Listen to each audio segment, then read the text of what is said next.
Morning students. आज हम पढ़ने जा रहे हैं बैक्टीरिया में कैसे रिप्रोडक्शन होता है। आज से पहले हमने बात कर लिया था कैसे न्यूट्रिशन होता है, कैसे बैक्टीरिया अपना भोजन ग्रहण करता है, कितने प्रकार के होते हैं, पढ़ लिया था। एक शॉर्ट रिकैप दे दें आप सबको। बैक्टीरिया बच्चों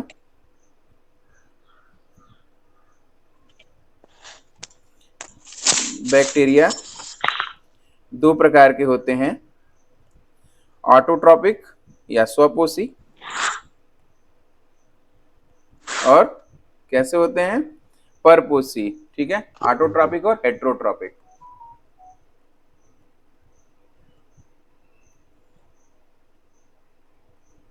ठीक है, क्लियर दिखाई दे रहा है ना सबको? Yes sir. ऑटोट्रॉपिक और हेट्रोट्रॉपिक दो प्रकार के होते हैं बच्चों। अब हेट्रोट्रॉपिक ऑटोट्रॉपिक बैक्टीरिया वो हैं जो अपना भोजन स्वयं बना लें, स्वपोषी। और हेट्रोट्रॉपिक वो हैं जो परपोषी हैं, यानी दूसरों पर भोजन के लिए डिपेंड रहे हैं। यहां तक हो चुका था, सारी बातें इसकी सब कंप्लीट हो चुका है ये टॉपिक। स्वपोषी में भी कई प्रकार के पाए जाते हैं बच्चों। एक वो जो प्रकाश की उपस्थिति में बना है, प्रकाश संश्लेषी, प्रकाश संश्लेषी बैक्टीरिया। और एक होते हैं केमिकल संश्लेषी, रसायन संश्लेषी जिसे बोलते हैं, रसायन संश्लेषी बैक्टीरिया। फिर प्रकाश संश्लेषी भी कई प्रकार के हमने बताए थे, कौन कौन से, ग्रीन सल्फर बैक्टीरिया और पर्पल सल्फर बैक्टीरिया।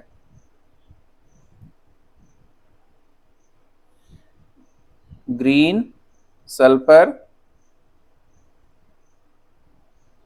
बैक्टीरिया और पर्पल सल्फर बैक्टीरिया। ठीक है, क्लियर है बेटा? ये सब कुछ हो चुका था। हेट्रोट्रॉपिक में कौन कौन से बताए थे? पहला बताया था पैरासिटिक, पैरासिटिक। दूसरा बताया था कौन सा? पैरासिटिक था, परजीवी जिसे कहते हैं। दूसरा था सिम्बायोटिक या सहजीवी, सिम्बायोटिक या सहजीवी। और तीसरा क्या था बच्चों, याद आ रहा है कुछ आप सबको? Yes sir. क्या बताया था तीसरा? Yes sir. तीसरा क्या बताया था? ऐसे जीव, ऐसे बैक्टीरिया जो मृत या डेड बॉडी से अपना प्राप्त करें, मृतोपजीवी, सैप्रोफिटिक। क्या बताया था? सैप्रोफिटिक। मृतोपजीवी। हाँ, सैप्रोफिटिक जीव, सैप्रोफिटिक जीव। ये बिल्कुल क्लियर है ना बच्चों आप सबको? ठीक है, यहां तक हो चुका है। अब हम आज बात करने वाले हैं बच्चों, इसके सारे उदाहरण सब कुछ बताया जा चुका है। आज हम बात करने वाले कैसे बैक्टीरिया में रिप्रोडक्शन होता है या प्रजनन की प्रक्रिया होती है। बहुत छोटा छोटा टॉपिक आएगा, लेकिन बहुत इंपॉर्टेंट है, परीक्षाओं में बहुत पूछा जाता है। आइए देखते हैं। हेडिंग लिखिए, रिप्रोडक्शन इन बैक्टीरिया।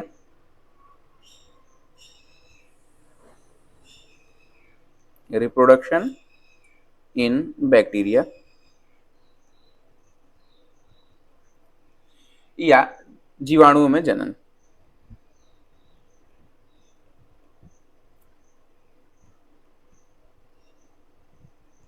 जीवाणुओं में जनन।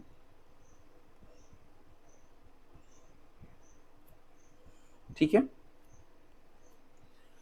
बच्चों, जैसे ही जनन शब्द हमने नाम लिया, आपके दिमाग में क्या आया? अपने समान उत्पन्न करने वाले, अपने समान जीवों को उत्पन्न करने की जो क्षमता होती है उसे हम क्या कहते हैं? जनन कहते हैं। अपने समान जीवों को उत्पन्न करने को ही जनन कहते हैं। ठीक है, क्लियर है सबको? जनन किसे कहेंगे? अपने समान जीवों को उत्पन्न करने को ही उत्पन्न करना ही जनन कहलाता है। वेरी गुड, अपने समान जीवों को उत्पन्न करने को ही जनन कहते हैं बच्चों। अब जनन भी बैक्टीरिया के केस में तीन प्रकार के हो सकते हैं। बैक्टीरिया के केस में तीन प्रकार के हो सकते हैं। पहला वर्धी जनन, दूसरा है एसेक्सुअल रिप्रोडक्शन मतलब अलैंगिक जनन, और तीसरा है लैंगिक जनन। फिर से देखिए, बैक्टीरिया के केस में तीन प्रकार के जनन हो सकते हैं। पहला है वर्धी यानी वेजिटेटिव, दूसरा है एसेक्सुअल या अलैंगिक जनन, और तीसरा है सेक्सुअल रिप्रोडक्शन।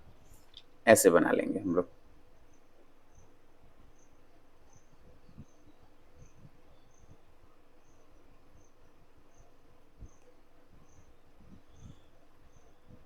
पहला है वेजिटेटिव, दूसरा है एसेक्सुअल और तीसरा है सेक्सुअल। ठीक है, वेजिटेटिव, एसेक्सुअल और सेक्सुअल रिप्रोडक्शन के बारे में बात कर रहे हैं। ठीक है, अब वेजिटेटिव को हिंदी में कहेंगे वर्धी जनन,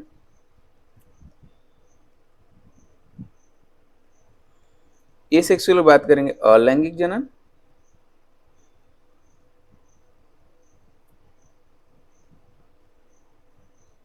और सेक्सुअल रिप्रोडक्शन कहेंगे लैंगिक जनन।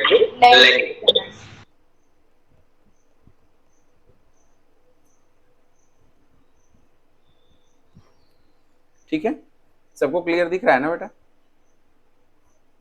Yes sir.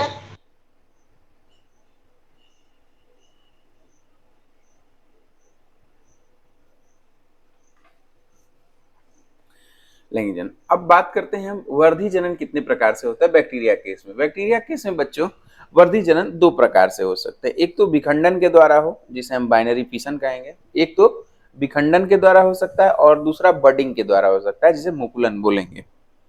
देखो,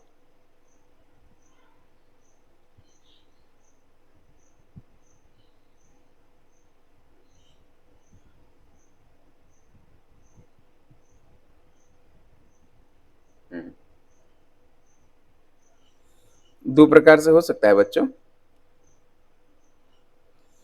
एक जिसे हम विखंडन बोलेंगे, विखंडन,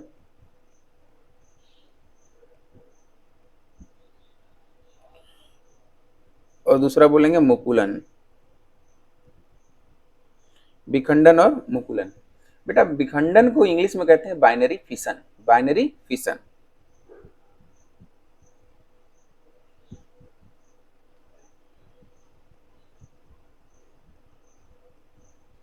ठीक है, स्पेलिंग सबको समझ में आ रही है? BINARY binary, FISSI। ठीक है, और मुकुलन कहते हैं बडिंग, BUDDING, बडिंग। मुकुलन कहते हैं बडिंग। ठीक है, लिख लिया यहां तक आप लोगों ने?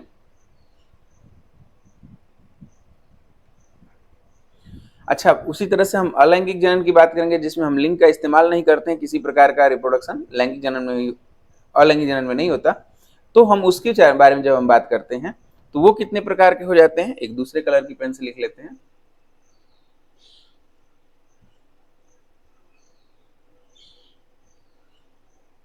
ठीक है, देखो, अलैंगिक जनन भी पहला होगा अलैंगिक बाय इंडोस्पोर, बाय इंडोस्पोर। बहुत इंपॉर्टेंट है बेटा। इंडोस्पोर को हिंदी में भी इंडोस्पोर ही कहते हैं, अंत्य बीजाणु, लेकिन वो अंत बीजाणु का कोई मतलब नहीं रह जाता है, आप इंडोस्पोर ही लिखिए, इंडोस्पोर।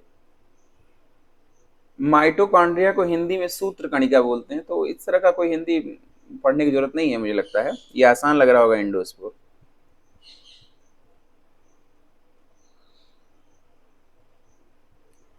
बच्चों समझ में आ रहा है endospore? Yes sir. Very good बेटा, बाकी सर गुड गुड। एक इंडोस्पोर के द्वारा होगा, फिर कोनिडिया के द्वारा होगा, कोनिडिया के द्वारा होगा,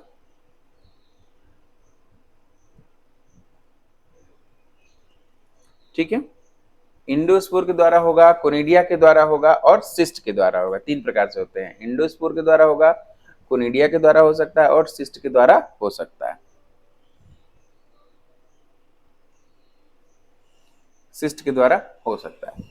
लैंगिक जनन पेज भर चुका है, तो सोच रहे हैं कि नेक्स्ट पेज पे बताएं, लेकिन मैं अब शुरू कर रहा हूं सीधे विखंडन के बारे में। ठीक है, अब हम लोग बात करने जा रहे हैं सीधे विखंडन के बारे में। आप लोगों ने इसे बना लिया है, लिख लिया है इस चैप्टर इसको? Yes sir.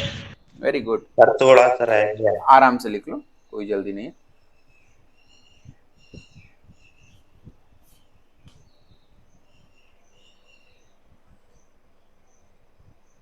तो इसको भी लिख लेते हैं, सेक्सुअल रिप्रोडक्शन को भी लिख लेते हैं यहाँ पे।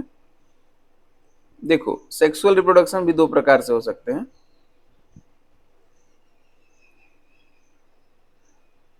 कौन कौन से? सेक्सुअल रिप्रोडक्शन दो प्रकार से हो जाएंगे बच्चों।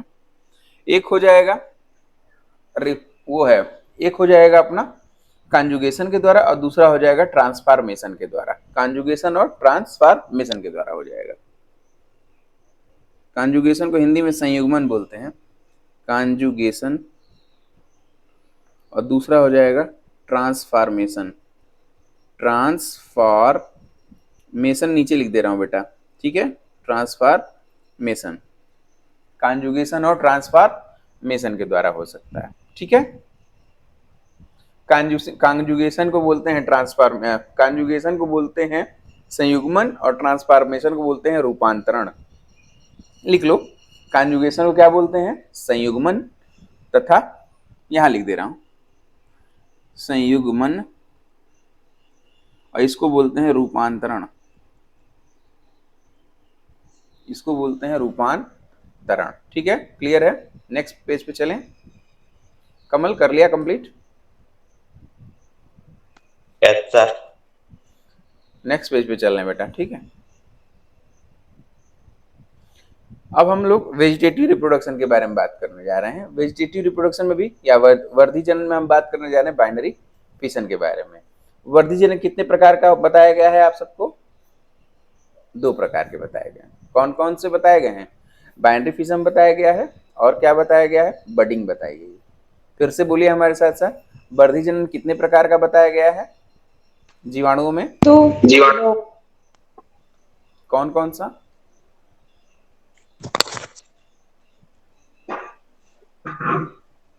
पूनम आपकी आवाज नहीं आ रही बिटिया।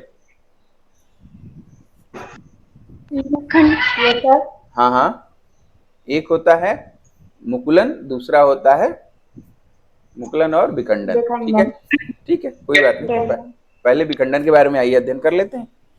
लिखिए, हेडिंग लिखिएगा जीवाणुओं में लैंगिक, जीवाणुओं में वर्धी जनन, और उसमें भी लिखेंगे पहला वर्धी जनन में विखंडन।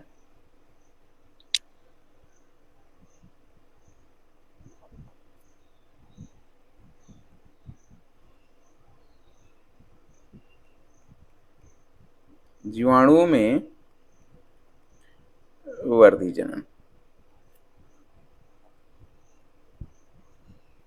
जीवाणुओं में वर्धी जनन के बारे में बात करें बच्चों। अब इसमें भी पहला कौन सा हेडिंग डालेंगे हम लोग? विखंडन या बाइनरी फिशन, विखंडन या बाइनरी फिशन के द्वारा।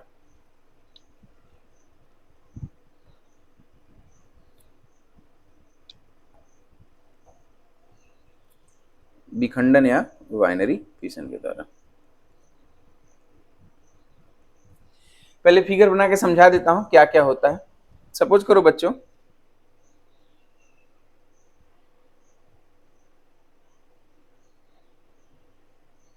ये बैक्टीरिया है हमारा, क्या है ये? हमारा बैक्टीरिया है। इसके अंदर की जो एक लेयर है, एक सेकंड,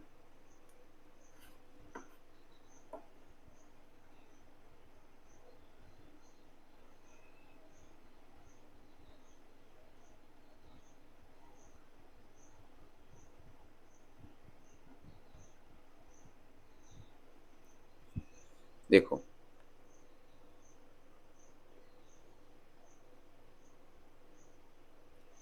ठीक है, ये है बैक्टीरिया बच्चों।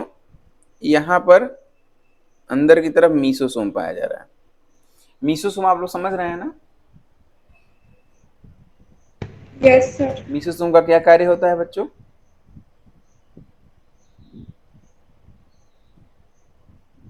भूल गए? मीसोसोम का कार्य, मीसोसोम का कार्य श्वसन का होता है। मीसोसोम का क्या कार्य होता है? श्वसन। मीसोसोम का कार्य, ये है मीसोसोम, मीसोसोम। ऐसे भूलेंगे तो कैसे काम चलेगा? मीसोसोम का काम होता है श्वसन, ठीक है। ये किस ऑर्गेनिज्म का समरूप माना गया है? माइटोकॉन्ड्रिया का समरूप माना गया है, ठीक है। अब मत भूलना बेटा, यस ठीक है। चलो, मीसोसोम होता क्या है बच्चों? जब बाइनरी फिशन होने को रहता है तो यह कोशिकाएं थोड़ी लंबी हो जाती हैं, थोड़ी लंबी हो जाती हैं। कौन सी? बैक्टीरिया कोशिकाएं थोड़ी लंबी हो जाती हैं, बैक्टीरिया कोशिकाएं थोड़ी लंबी हो जाती हैं, और जो इसके बीच का अंदर का जो डीएनए होता है वो रेप्लिकेट करके 2 हो जाता है, डबल हो जाता है।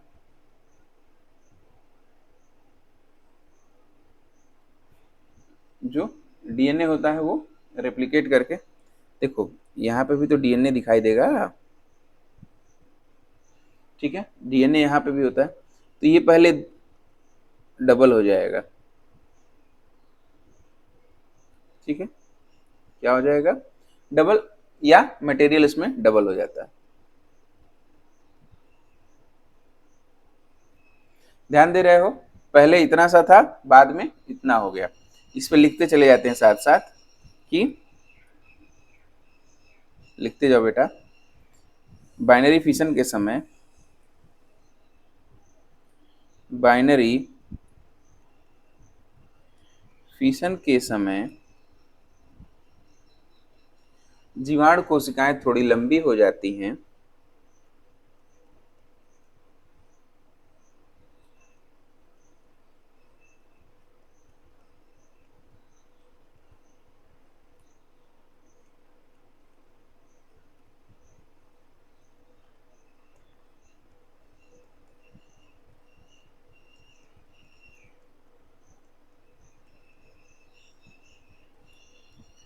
तथा उनके अंदर उपस्थित अंदर उपस्थित आनुवंशिक पदार्थ डबल हो जाता है,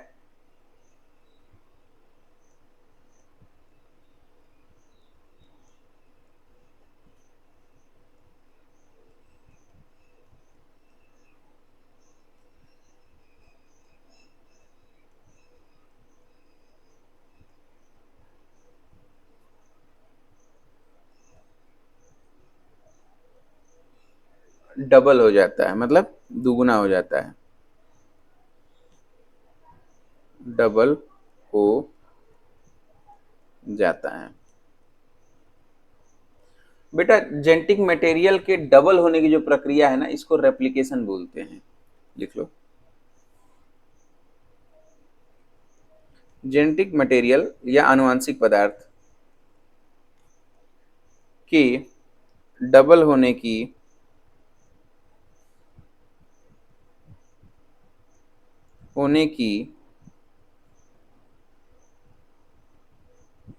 प्रक्रिया को रेप्लिकेशन बोलते हैं, रेप्लिकेशन कहते हैं, रेप्लिकेशन कहते हैं। बच्चों रेप्लिकेशन पूरा डिटेल में पढ़ाना है, बस यह यहाँ पे यह जानिए कि एक अगर जेनेटिक मटेरियल एक रहता है तो 2 हो जाता है रेप्लिकेशन के द्वारा। लिख लिया है, आगे चलें।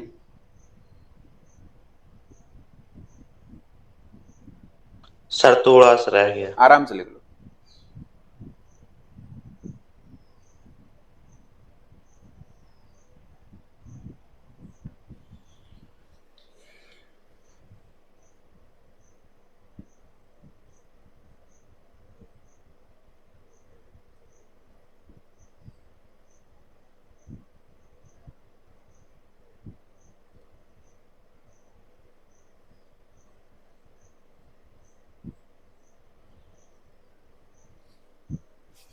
फिगर भी बना रहे हैं ना आप लोग साथ साथ?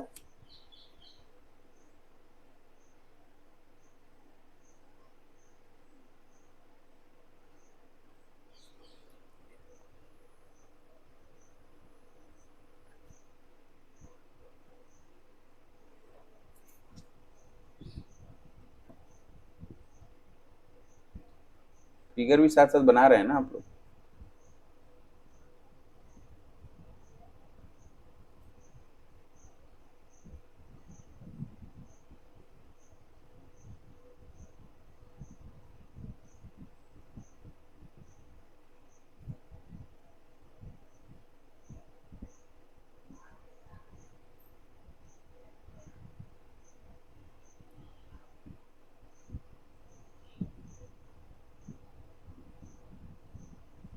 ये क्या चीज है? प्लाज्मिड है।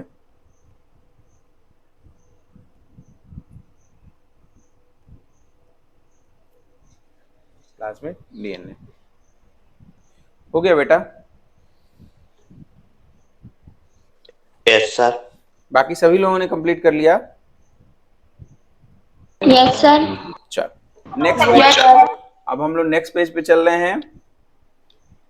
देखो बेटा, अब तक के फिगर में हमने देख लिया था कि, यहाँ देख लो फिर से, हमने फिगर में यह देख लिया है कि मीसोसोम है, डीएन जेनेटिक मटेरियल है और प्लाज्मिक डीएनए है। जेनेटिक मटेरियल डबल हो गया है, जेनेटिक मटेरियल डबल हो चुका है, ठीक है? समझ में आ गई बात? जेनेटिक मटेरियल क्या हो गया है? डबल। डबल होने की प्रक्रिया को क्या कहते हैं? रेप्लिकेशन। डबल होने की प्रक्रिया को क्या कहते हैं? रेप्लिकेशन। Very good. आइए अब बेटा, ये जो डीएनए था, जो पहले तो जो बैक्टीरिया था, ये बात किया जाए, ये जो बैक्टीरिया था बच्चों, क्या हो गया? थोड़ी साइज में लंबा हो गया है, थोड़ी साइज में क्या हो गया है? लंबा हो गया है। और इसका जो मीसोसोम है बच्चों, इस मीसोसोम से आकर के जुड़ गया है अपना प्लाज्मिड वेक्टर। जो प्लाज्मिड डीएनए था इसी मीसोसोम से आके जुड़ जाता है बाद में। प्लाज्मिड वेक्टर मीसोसोम से आकर के जुड़ जाता है। साथ में जेनेटिक मटेरियल क्या हो चुका है? जेनेटिक मटेरियल थोड़ा बड़ा हो चुका है। जेनेटिक मटेरियल क्या हो चुका है? बड़ा हो चुका है। एक सेकेंड, मैं थोड़ा सा बैक्टीरिया को ही बड़ा बना देता हूँ, और बड़ा इन द सेंस चौड़ा बना देता हूँ।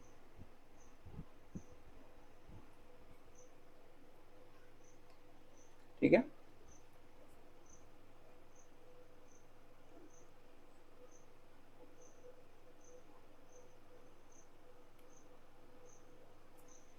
ये है बैक्टीरिया। अब हमारा जेनेटिक डीएनए भी होगा जो कि डबल हो चुका है। जेनेटिक डीएनए भी होगा जो कि डबल हो चुका है। लो भैया अपना genetic DNA, genetic DNA double हो चुका है। लिख लो, इस फिगर के नीचे लिख लो, फिगर के नीचे लिख लीजिए। रेप्लिकेशन के दौरान, रेप्लिकेशन कह रहे हैं, विखंडन के दौरान,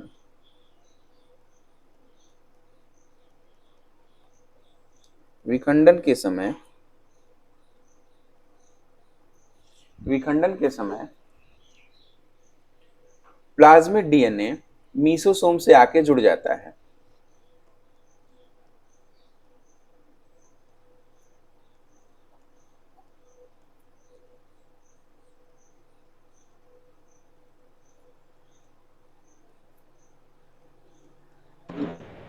आकर प्लाज्मिड डीएनए मीसोसोम के साथ आकर के जुड़ जाता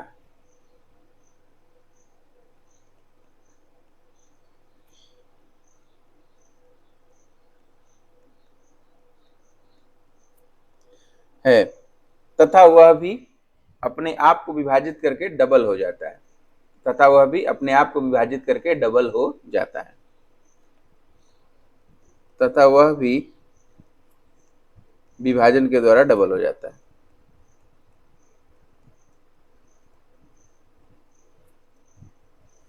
विभाजन के द्वारा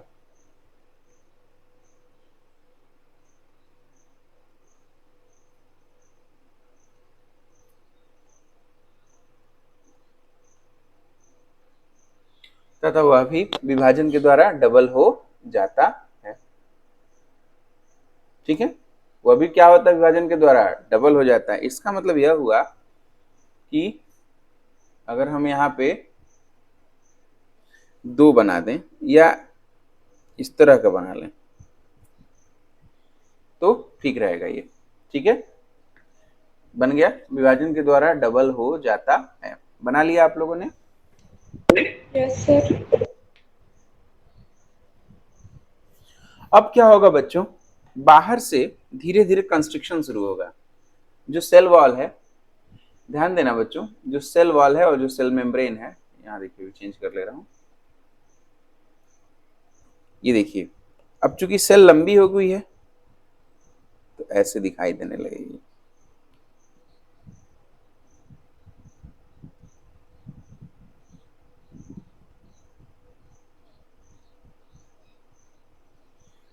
ये डॉट डॉट डॉट डॉट नहीं बनाया बेटा, ये कुछ धूल का कण आ गया था उस पर, इसलिए डॉट डॉट डॉट डॉट बन गया।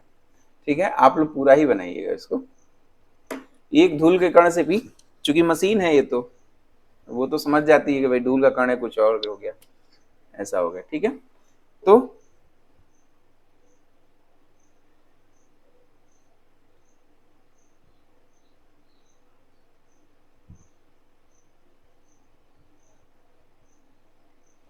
ठीक है, चलो ये है इसकी बाहर की सेल वॉल। सेल वॉल के अंदर कौन सी वॉल होती है बच्चों? Cell membrane. सेल मेम्ब्रेन होती है ना, होती है। Yes sir. देखो सेल वॉल तथा सेल मेम्ब्रेन के बीच में गैप पाया जाता है, उसका क्या नाम होता है बेटा?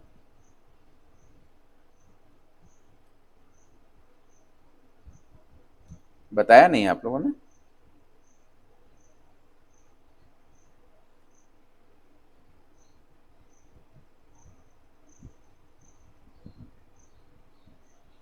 सेल वॉल तथा सेल मेम्ब्रेन के बीच में एक गैप होता है, उसे क्या बोलते हैं? Periplasmic space. Periplasmic space.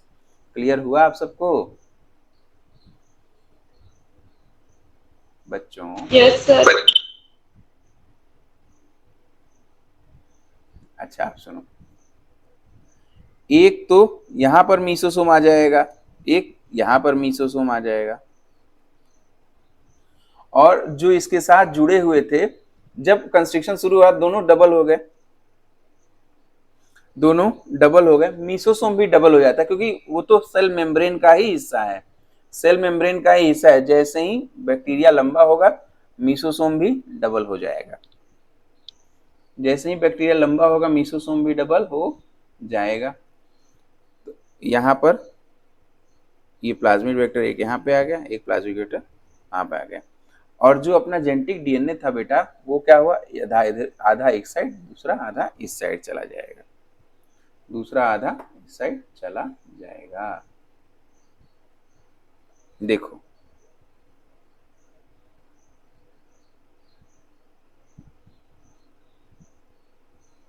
ठीक है, अब अगली फिगर में देखेंगे कि धीरे धीरे ये जो कंस्ट्रिक्शंस आ रहे हैं ना बीच में, इसको कंस्ट्रिक्शन बोलते हैं बेटा। ये जो देख रहे हैं ना आप लोग बेटा, ये क्या चीज है? कंस्ट्रिक्शन। सर। कंस्ट्रिक्शन का मतलब होता है अंदर की तरफ घुसते चले जाना। कंस्ट्रिक्शन, कंस्ट्रिक्शन दबना। आटे की लोई में उंगली डाल के देखा है, जैसा छेद सा बन जाता है, देखा है आप लोगों ने कभी? उसको बोलते हैं कंस्ट्रिक्शन।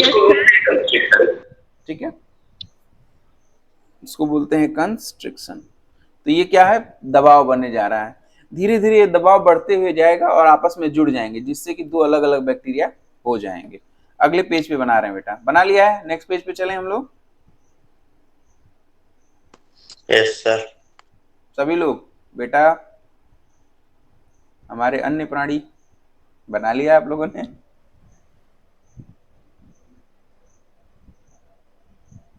बोलो भैया। Yes sir. आओ,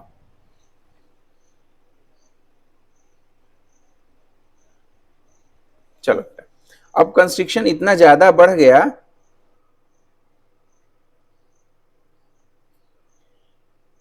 कंस्ट्रिक्शन इतना ज्यादा बढ़ गया कि वो आकर के यहां पर जुड़ने जा रहा है, आकर के यहां पर जुड़ गया। ठीक है, बैक्टीरिया में इसके अंदर सेल मेम्ब्रेन भी होगी, मीसोसोम भी होगा, प्लाज्मिड वेक्टर भी होगा। सेल मेम्ब्रेन भी होगी, मीसोसोम भी होगा और प्लाज्मिड वेक्टर भी होगा। देखो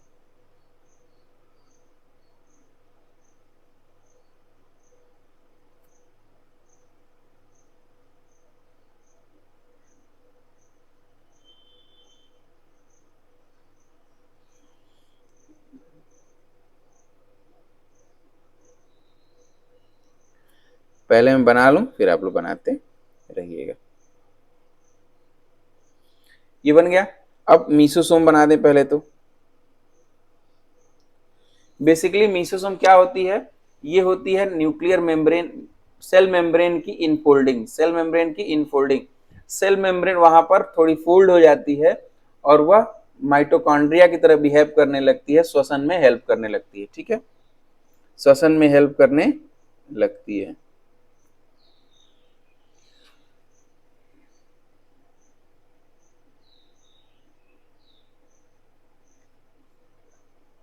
यहां पे आ जाएगा एक एक्स्ट्रा क्रोमोसोमल डीएनए जिसका नाम है प्लाज्मिड।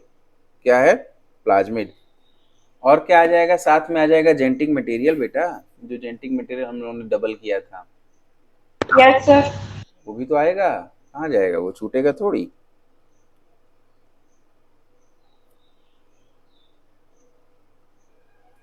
और अगले फिगर में हम लोग देखेंगे कि ये दो अलग अलग बैक्टीरिया बन गए हैं, दो अलग अलग बैक्टीरिया बन गए हैं। फिर हम एक समराइज करते हैं।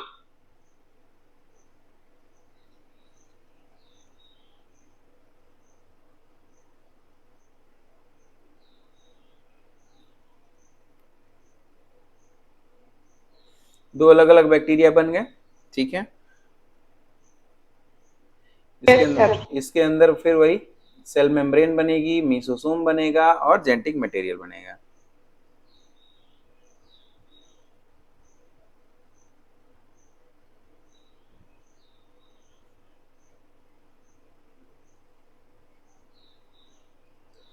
अच्छा, सेल मेम्ब्रेन और सेल वॉल के बीच में जो जगह पाई जाती है उसको क्या कहते हैं?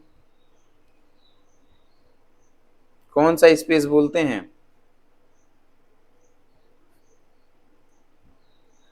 कौन सा स्पेस बोलते हैं बिटिया? अभी अभी बताया था, तब ये हालत है हमारे बच्चों का। Periplasmic space. कौन सा स्पेस? Periplasmic space. क्यों क्यों भूल क्यों जा रहे हैं बेटा? भूल जा रहे हैं कि लिखने में बिजी थे?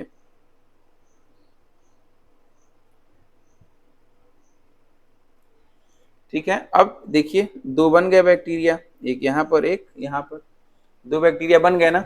इसी को कहते हैं बाइनरी फिशन, इसी को कहते हैं बाइनरी फिशन। जरा और दोहरा दें। देखो बच्चों, जो बाइनरी फिशन हो रहा है उसमें शुरुआत में क्या हुआ? बैक्टीरिया जो है थोड़ी लंबी हो गई, बैक्टीरिया की सेल जो है थोड़ी लंबी हो गई। लंबी होने से क्या हुआ? सेल मेम्ब्रेन भी लंबी हो गई। सेल मेम्ब्रेन लंबी हो गई तो जो मीसोसोम था वो 1 से 2 हो चुका है। मीसोसोम क्या हो गया था? 1 से 2 हो चुका है। अब देखिए इसके साथ साथ क्या हुआ? जेनेटिक मटेरियल भी क्या होगा? डबल हो जाएगा। जेनेटिक मटेरियल भी डबल हो जाएगा। अब जेनेटिक मटेरियल डबल हो गया, साथ में क्या होगा? अगले स्टेप में जब देखेंगे कि प्लाज्मिक डीएनए आकर के मीसोसोम से चिपक गया, प्लाज्मिक डीएनए आकर के सेजल बोलो। प्लाज्मिक डीएनए आकर के मीसोसोम से चिपक गया। अब प्लाज्मिक डीएनए मीसोसोम से चिपक गया है तथा जेनेटिक मटेरियल लंबा हो गया, फिर कंस्ट्रिक्शन शुरू हो जाएगा, दीवारों से कंस्ट्रिक्शन शुरू हो जाएगा। अब दीवार आकर के बढ़ने लगी, देखो कैसे बन रही है। यहाँ देखो कंस्ट्रिक्शन जो है यहाँ ज्यादा बन गया, धीरे धीरे ये यहाँ ऐसे दिखाई देने लगा आप लोगों को। ठीक है, ये दिख रहा है आप सबको? कंस्ट्रिक्शन बढ़ने लगा, और ये जब कंस्ट्रिक्शन बढ़ेगा बच्चों तो ये डबल हो जाएगा। धीरे धीरे क्या होगा? ये कंस्ट्रिक्शन आकर के बंटवारा कर देगा और ये डबल हो जाएंगे। इसमें हमें मीसोसोम मिल गया, 2 मीसोसोम, 2 प्लाज्मिक डीएनए तथा 2 जेनेटिक मटेरियल मिल गया। एक बार जरा आंख बंद करके सोचो मैंने क्या क्या बोला है। सभी लोगों ने आंख बंद कर लिया है?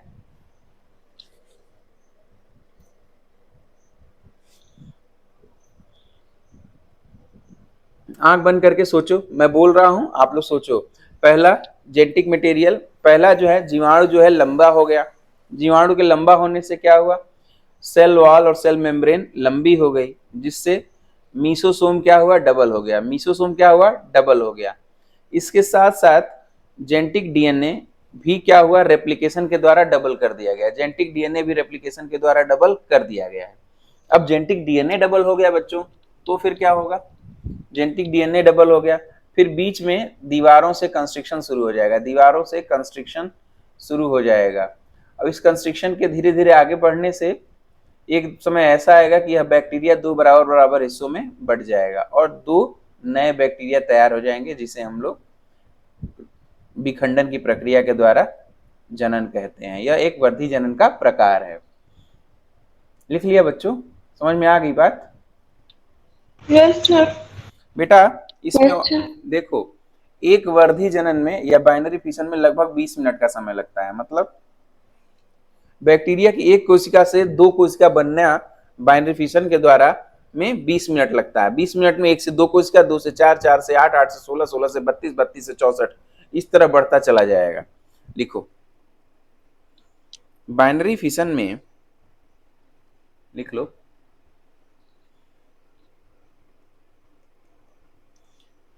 बाइनरी फिशन द्वारा बैक्टीरिया को विभाजित होने में 20 मिनट का समय लगता है।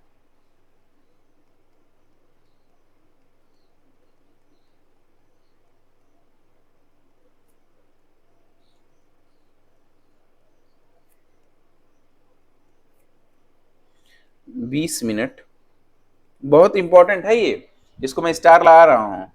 आप लोग इसे याद रखिएगा, बहुत इंपॉर्टेंट है। 20 मिनट का समय लगता है।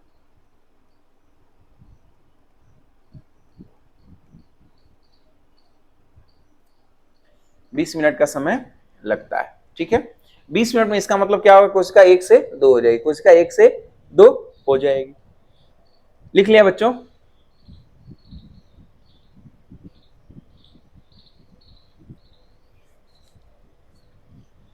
अच्छा, इस प्रकार का जनन का उदाहरण नोट कर ले। इस्रिचिया कोलाई, ई कोलाई कहते हैं, इस्रिचिया कोलाई। इसका उदाहरण नोट कर लीजिए बच्चों। E dot G dot, E dot G dot का मतलब होता है for example. For example Greek भाषा का शब्द है। इसका मतलब होता है एग्जाम्पली ग्रेटिया। एग्जाम्पली ग्रेटिया, या उदाहरण के लिए जब जहां लिखना होता है वहां साइंस के लोग ई डॉट जी डॉट लगा देते हैं। ठीक है, इस्रिचिया कोलाई।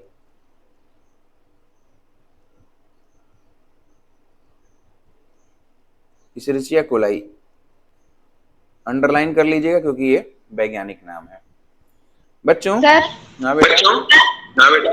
सर ये ई के बाद क्या लिखा है? यस बेटा, इस्रिचिया कोलाई। Yes sir.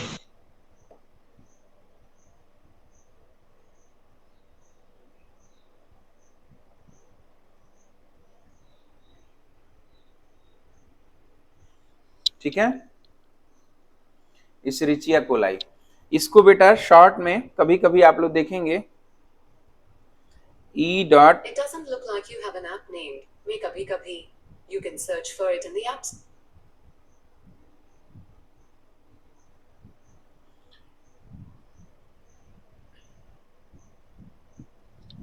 इसको ई कोलाई भी बोलते हैं बेटा, ई कोलाई।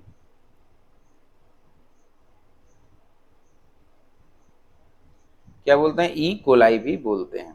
ठीक है, अब अगला हेडिंग हम लोग डालेंगे बडिंग के द्वारा या मुकुलन के द्वारा। नेक्स्ट पेज पे चलें बेटा, हो गया ये? Yes sir. रिप्रोडक्शन बाय मुकुलन या बडिंग के द्वारा। तो हेडिंग डालिए बडिंग, BUDDING, बडिंग या मुकुलन।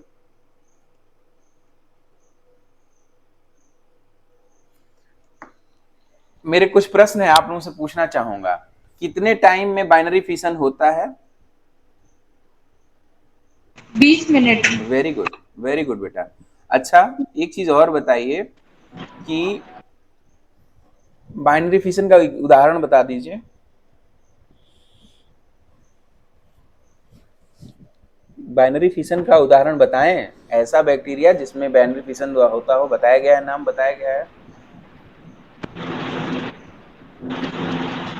हाँ कमल बोलो, कृष्णा बोलो।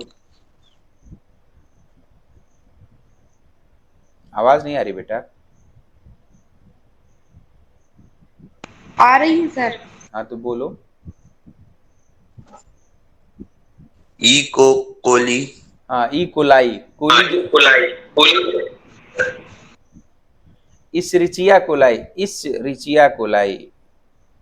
Escherichia coli. हाँ, Escherichia coli, गुड। चलिए अब आइए बात करते हैं बडिंग के बारे में। कैसे बडिंग होता है बच्चों? कुछ नहीं, बस एक बैक्टीरिया होता है, एक बैक्टीरिया होता है सामान्य सा, ये सामान्य सा बैक्टीरिया है, इसके अंदर वो सभी चीज अवेलेबल हैं। जैसे ये कैसा क्या दिख रहा है? मीसोसोम, ये क्या दिख रहा है? प्लाज्मिड, ठीक है। और ये क्या दिख रहा है? Genetic DNA. ये सामान्य बैक्टीरिया बच्चों, ठीक। कुछ नहीं होगा, इसके आगे ना इसमें हल्की सी एक बड या कली जैसा निकलने लगेगा, इसकी बॉडी से एक कली जैसा निकलने लगता है। Yes, sir. बस कुछ नहीं होगा, ले एक कली जैसा निकाल दिए,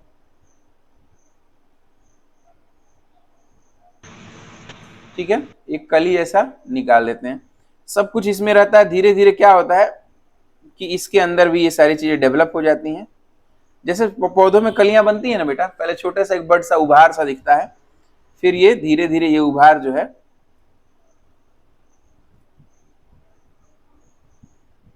बड़ा होने लगता है। इसी को बड या कली बोल दीजिए।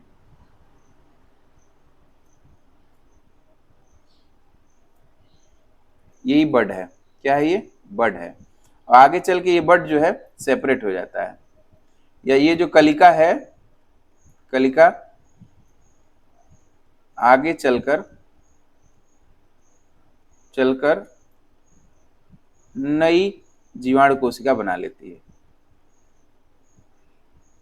आगे चल के नई जीवाणु कोशिका बना लेती है।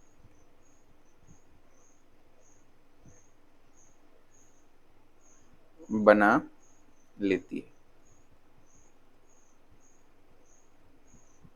आगे चल के नई जीवाणु कोशिका बना लेती है। इसी को हम लोग बडिंग कहते हैं, इसी को हम लोग बडिंग कहते हैं, ठीक है। हो गया।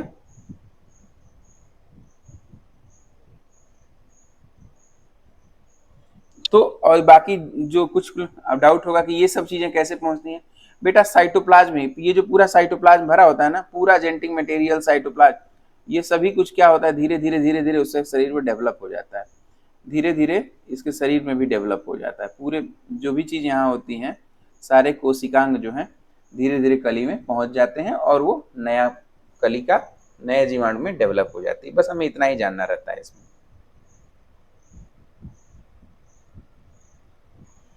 ठीक है। हो गया। इसका उदाहरण नोट कर लीजिए। इसका फॉर एग्जांपल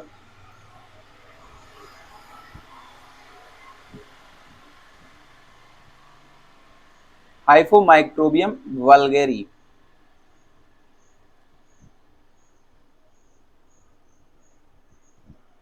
हाइफोमाइक्रोबियम वल्गेरी, ठीक है। हाइपोमाइक्रोबियम वल्गेरी, ये डॉटेड भले आ रहा है, आप इसे पूरा कंप्लीट ही करिएगा 2 पार्ट में, क्योंकि ये वैज्ञानिक नाम है, क्योंकि ये वैज्ञानिक नाम है, ठीक है। क्योंकि ये वैज्ञानिक नाम दिया हुआ है, ठीक है। आगे चलें। अब हम लोग अलैंगिक जनन पढ़ने जा रहे हैं, अंतः बीजाणुओं द्वारा होने वाला अलैंगिक जनन।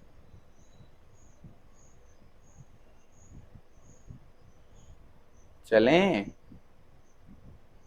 Yes, sir. नेक्स्ट पेज पे चलते हैं।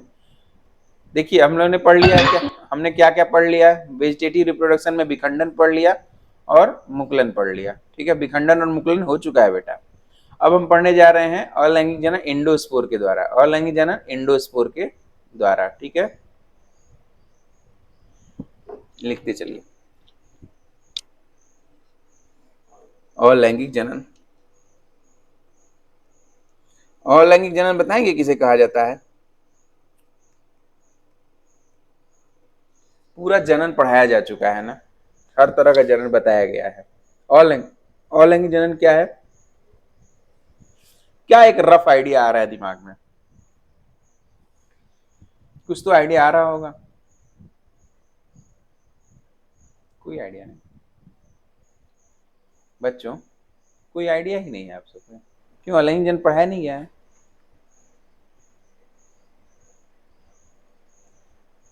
जब जीव जो पढ़ाया गया। क्या मतलब रह जाता है पढ़ाया गया का, जब आप लोगों को पता ना रहे तो? भाई लैंगिक जनन में क्या होता है बेटा? लैंगिक जनन में मेल और फीमेल ऑर्गेनिज्म का उपयोग होता है और नया संतति उत्पन्न होती है। और लैंगिक जनन में Yes, किसी sir. किसी एक पेरेंट से ही नया बन जाएगा जीव, नया जीव या नया संतति उत्पन्न हो जाएगी, उसे अलैंगिक जनन बोलते हैं। बताया गया है, आप लोग भूल जा रहे हैं। कैसे चलेगा ये काम? चलिए लिखते हैं। अलैंगिक जनन बैक्टीरिया में कैसे होता है देखते हैं। इसको बोलते हैं एसेक्सुअल रिप्रोडक्शन।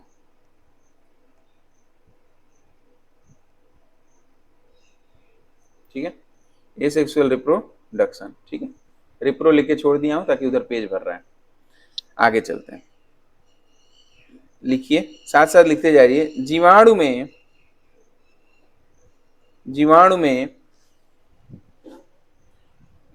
में अलैंगिक जनन मुख्यतः इंडोस्पोर के द्वारा होता है।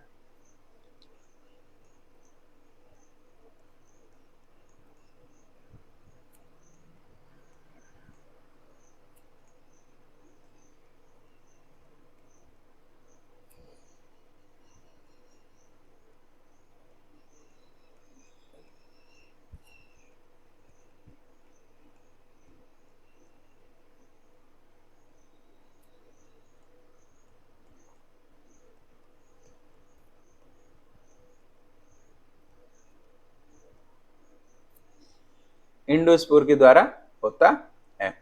ठीक है,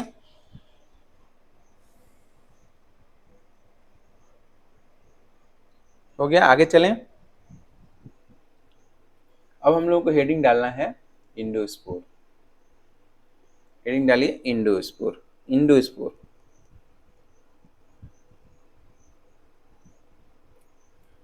इंडोस्पोर।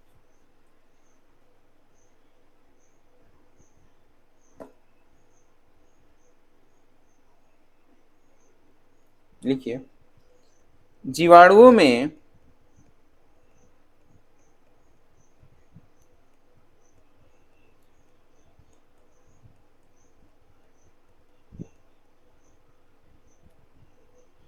इंडोस्पोर का निर्माण प्रतिकूल परिस्थितियों में होता है। इंडोस्पोर का निर्माण प्रतिकूल परिस्थितियों में होता है।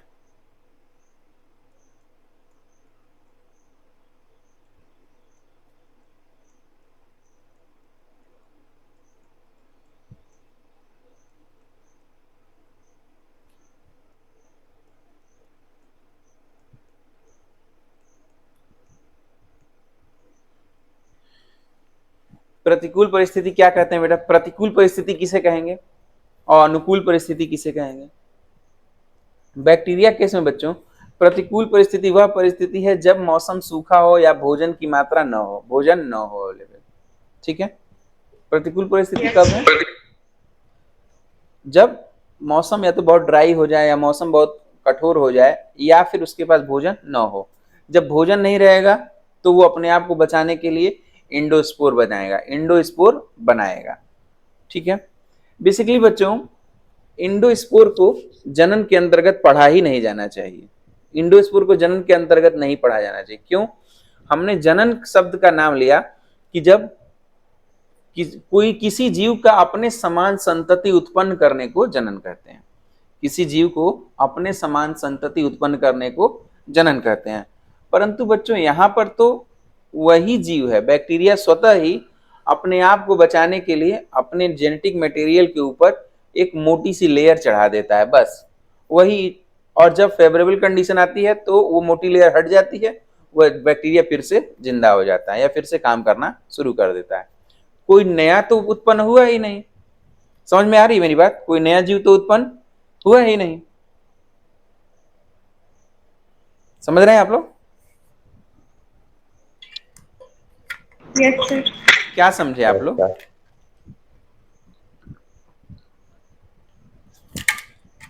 क्या समझे आप लोग? मैंने बताया बेसिकली इंडोस्पोर को जनन माना ही नहीं जाना चाहिए। इंडोस्पोर को जनन माना ही नहीं जाना चाहिए। क्यों? क्योंकि भाई इसमें तो कोई नया जीव उत्पन्न हो ही नहीं रहा है, वही बैक्टीरिया है, सेम बैक्टीरिया है। उसने जब देखा कि प्रतिकूल परिस्थिति आ गई, उसने क्या किया, एक मोटी सी चादर ओढ़ लिया अपने ऊपर। क्या किया, एक अपनी मोटी सी चादर ओढ़ लिया अपने जेनेटिक मटेरियल के ऊपर, ताकि जब नया मौसम आए या फिर जब नया फेवरेबल कंडीशन आए तो वह फिर से उस चादर को हटा के फिर से जीवित हो जाए।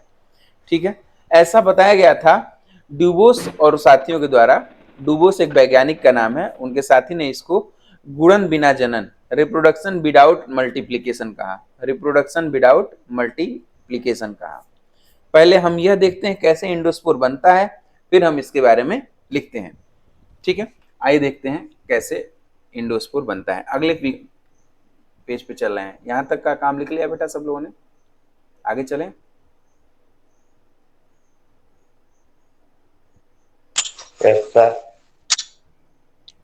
चलिए आइए देखते हैं इंडोस्पोर कैसे बनता है। इंडोस्पोर कैसे बनता है, पहले तो एक बैक्टीरिया बनाया जाए। रुको, पहले बैक्टीरिया हमारी लाल रंग की बनाएंगे।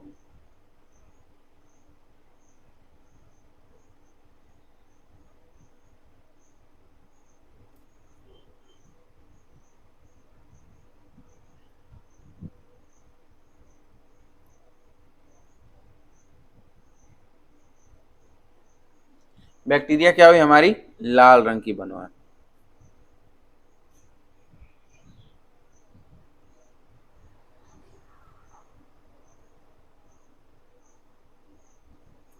ठीक, अब इसके अंदर बेटा एक मीसोसोम, एक प्लाज्मिड और जेनेटिक मटेरियल, साथ में उसके साइटोप्लाज्म होता है जिसमें आरएनए, डीएनए, सारी चीजें मौजूद रहती हैं। सारी चीजें मौजूद रहती हैं।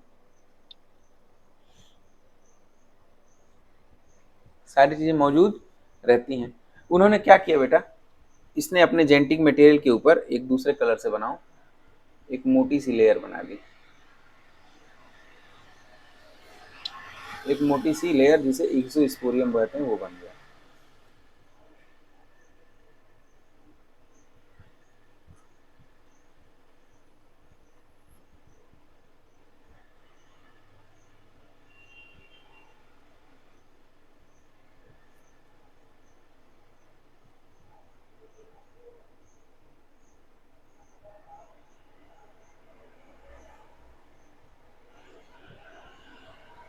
ये जो सबसे बाहर की लेयर बना दी है इसे कहेंगे एक्सोस्पोरियम। एक्सोस्पोरियम, ठीक है, एक्सोस्पोरियम।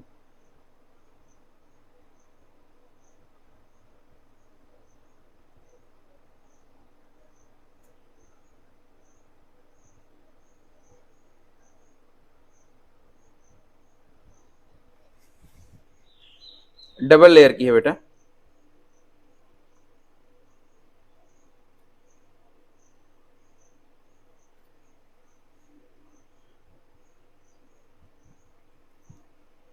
एक्सोस्पोरियम।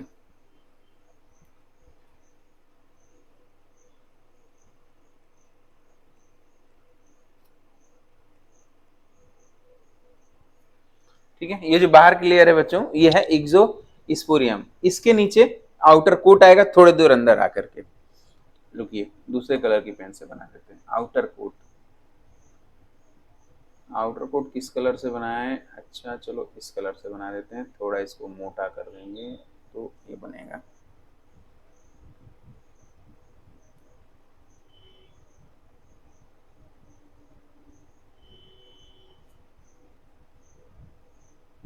कहीं गैप नहीं है, बस ये दिख रहा है आप लोगों को gap.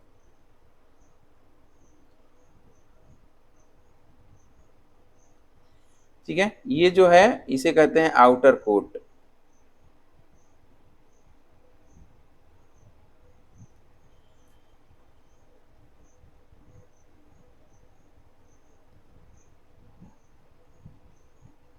Outer COAT coat, outer coat COAT।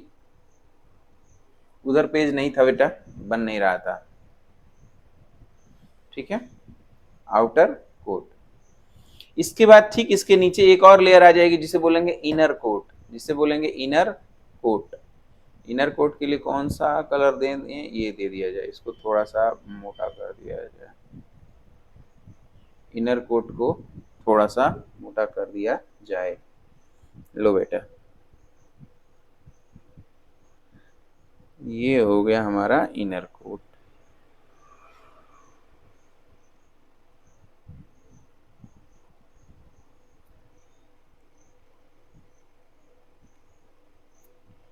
COAT coat, inner coat. फिर इनर कोट के अंदर एक एरिया होगा कॉर्टेक्स, एक एरिया होगा कॉर्टेक्स।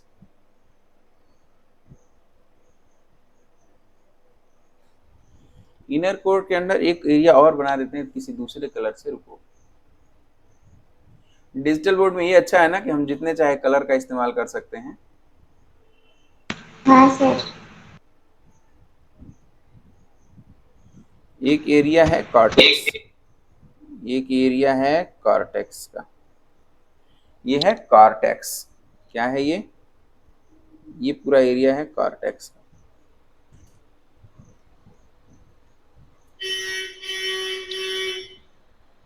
ये एरिया है कॉर्टेक्स का, ठीक है,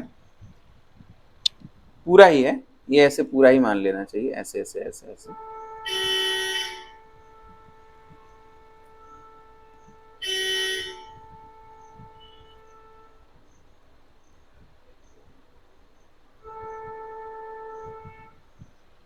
ये एरिया है कॉर्टेक्स का। कॉर्टेक्स के अंदर एक और वॉल होगी, कॉर्टेक्स के अंदर एक और वॉल होगी जिसे बोलेंगे कोर वॉल, कोर वॉल बोलेंगे। कॉर्टेक्स के अंदर एक और वॉल होगी जिसे बोलेंगे कोर वॉल।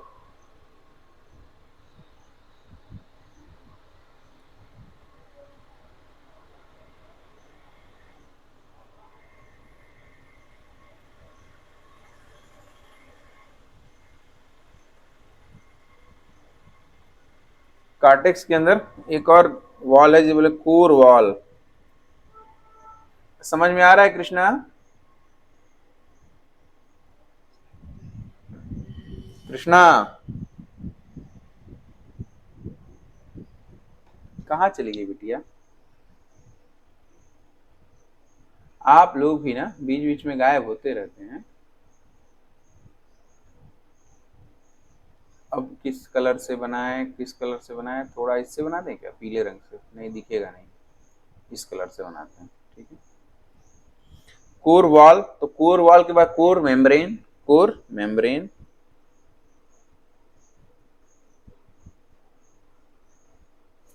कोर वॉल के बाद क्या पाया जाएगा? Core membrane.